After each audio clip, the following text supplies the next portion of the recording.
क्या आप कभी ऐसे हालत में फँसे हैं जहाँ आपको किसी को ना कहना था लेकिन आपने हाँ कर दी? क्या आपको लगता है कि हर किसी को खुश करने के चक्कर में आपकी खुद की लाइफ कठिन हो गई है? अगर हाँ, तो ये वीडियो आपके लिए है। Welcome to audio book.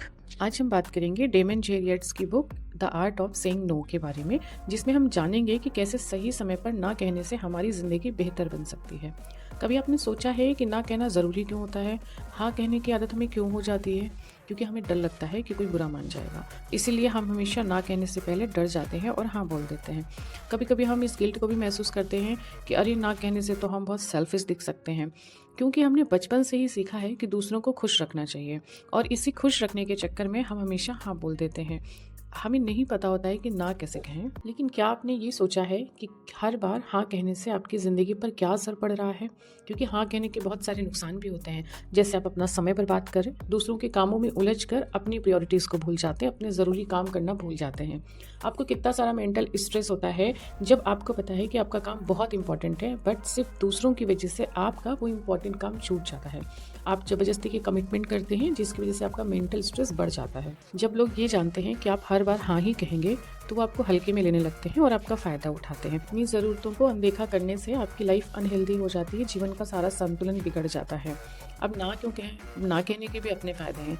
जैसे अगर आप सही समय पर ना कहना सीख जाते हैं, तो अपनी प्राथमिकताओं पर ध्यान दे सकते हैं, अपना आत्मविश्वास बढ़ा सकते हैं। जब आप अपने सारे काम टाइम पर निपटाएँगे, तो आपके अंदर कॉन्फिडेंस आएगा ही आएगा।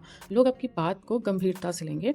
आप बिना किसी बोझ के एक खुशहाल जीवन जी पाएँगे। हर एक हाँ जो आप बिना सोचे समझे कहते हैं, वो आपकी खुद की ज़रूरी कामों को ना कहने के बराबर होती है। अब सवाल ये है कि ना कैसे कहें? ना कहने के लिए आप विनम्र रहें, लेकिन स्पष्ट ना कहें। अगर आप ये कहते हैं कि मैं शायद नहीं कर पाऊँगा, बट आई विल ट्राई, मैं कोशिश करूँगा, तो ये गलत तरीका है। आपको कहना है कि आई एम सॉरी, बट मैं ये नहीं कर सकता हूँ। क्लियर रूप से मना करें, बहाने मत बनाएँ। अगर आप किसी चीज़ के लिए समय नहीं निकाल सकते, तो बिल्कुल भी बहाने बनाने की ज़रूरत नहीं है, साफ शब्दों में कह दें। जैसे अगर मुझे दूसरे प्रोजेक्ट पे फ़ोकस करना है, इसलिए मैं आपका ये काम नहीं कर सकता हूँ। छोटा लेकिन सीधा जवाब दें। बहुत ज़्यादा एक्सप्लेन करने की ज़रूरत नहीं है, सिर्फ ना कहना भी काफ़ी होता है, सामने वाले को समझ में आ जाता है। हाँ, अगर पॉसिबल हो तो आप उसे ऑप्शन दे सकते हैं कि मे बी मैं करूँ, बट अगर आपको लगता है कि आपका काम इम्पॉर्टेंट है, तो ऑप्शन देने की कोई ज़रूरत नहीं है, बिल्कुल साफ शब्दों में ना कहना ही बेहतर होता है। जब भी आप ना बोलें तो पूरे कॉन्फिडेंस के साथ में ना बोलें, क्योंकि अगर आप झिझकेंगे तो लोग आपको मना ही लेंगे। आत्मविश्वास से बोलेंगे ताकि सामने वाला आपकी बात गंभीरता से लें।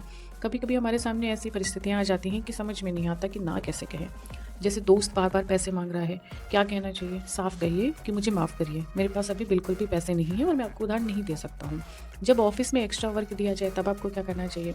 बहुत बार ऐसा होता है कि बॉस बोलते हैं या हमारा कलीग बोलता है कि प्लीज़ ये काम कर दो। तो आप उन्हें साफ कहिए कि मेरे पास पहले से ही ढेर सारा काम है, इसलिए मैं इसे नहीं कर सकता हूँ, आई एम वेरी सॉरी। कभी-कभी ऐसा होता है कि हमारे पास बहुत सारा काम होता है, बट हमें किसी पार्टी या मीटिंग को अटेंड करने का इनविटेशन होता है। इस कंडीशन में आप एकदम साफ शब्दों में कह दीजिए कि इस बार नहीं आ पाऊँगा, बट नेक्स्ट टाइम ज़रूर आऊँगा, तुम लोग एन्जॉय करो। अगर आपको ये लग रहा है कि कोई आपका समय बर्बाद कर रहा है, तो आप उससे बोलें कि मुझे अभी एक ज़रूरी काम करना है, तो हम बाद में बात करेंगे। इस तरीके से आप अपना समय बर्बाद करने से बच सकते हैं।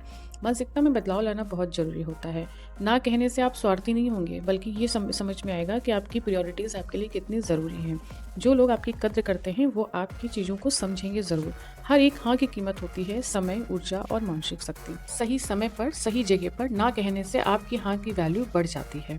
अब बात करते हैं कि कुछ प्रैक्टिकल टिप्स ना कहने के लिए। तो सबसे पहले खुद सोचें कि क्या ये चीज़ मेरे लिए ज़रूरी है? अगर आपके लिए ज़रूरी है तो ही करें, नहीं है तो उसे छोड़ दें, मना कर दें।